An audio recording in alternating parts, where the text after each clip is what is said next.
Hello and welcome to Pre-Calculus. In Lesson 01, we're going to look at reviewing, or at least identifying, set notation, denote elements and subsets and complements, and find the intersections and union of sets.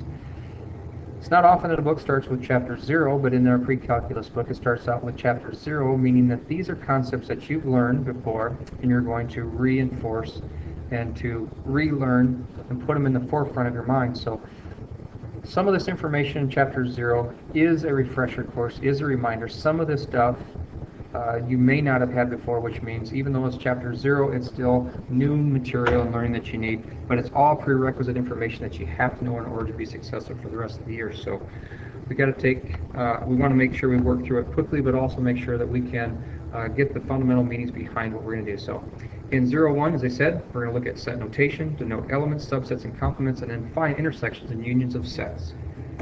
So we're going to take a look at this first objective, and that is to be able to use set notation and denote elements, subsets, and complements. So set notation. Set notation is a collection of objects. Each object in a set is called an element. A set is named using a capital letter and is written with its elements listed within braces. There's no fluff here. They're telling you exactly what you need to know. A set is nothing more than a collection of objects. Every object inside of that element, or inside of that set, is called an element. And basically we're going to use capital letters and braces to represent this set notation. So they give you several examples of set notation here. I'll let you take a look at. If N is a capital letter and you're supposed to list the description of the set as positive odd numbers, then N is a set that equals this collection of 1, 3, 5, 9, and so on within the braces. Now we also have to know one other thing, and this is something that we learned last year when we studied the Greek alphabet. This symbol here, epsilon, the Greek letter, is read the element of. When I see an element of, I think that it is a family member.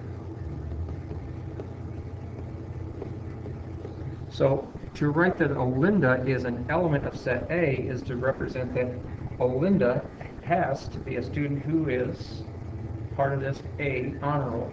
So Olinda is an element of set A, means that she belongs to the set and she's one member of the set of people that represented the students who got an A on the test. Now we're going to go and look at some set notation. Throughout this course and throughout the rest of the year, you'll be asked to write your solutions in set notation. So this is going to be one of those reoccurring themes that you need to know how to do throughout the rest of the year. Use set notation to write the elements of each set, then determine whether the statement about the set is true or false. So N is a set of whole numbers greater than 12 and less than 16. So the first thing we want to do is we want to write N is the set. So capital letter N is the set of whole numbers greater than 12 and less than 16. Now whole numbers are counting numbers, so it could be 13, 14, 15. That's greater than 12 and less than 16. That is our set. Now, when they say is 15 an element of this set N, is 15, is it a family member of set N? And that is true. It clearly is in that set. Letter B.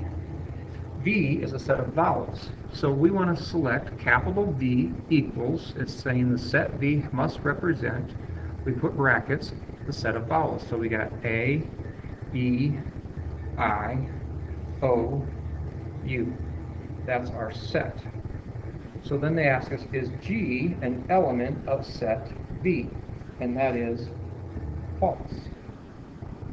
G is not within the family members that are in set V. Finally, M is a set of months that begin with the letter J. Oh, I hope I get this one right.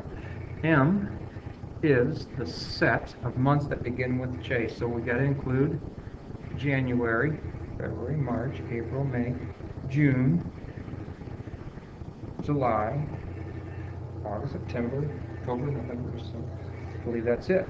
So we write each member of the set in there. Each one of those are an element, and then they're going to ask us, is April an element of the set M? Well, that one is false, because April is not an element, is not a member of that family that we just wrote. And finally, X is a set of number on a die. So X is a set is represented with brackets. Numbers on a die, 1, 2, 3, 4, 5, 6, that's all the numbers that belong to that set, and 4, is it an element of the set X? And that is true. So first thing we're doing is we're introducing you to set notation using the capital letters, using the brackets, knowing what an element is versus the set. So using notation, that's the first step in this process.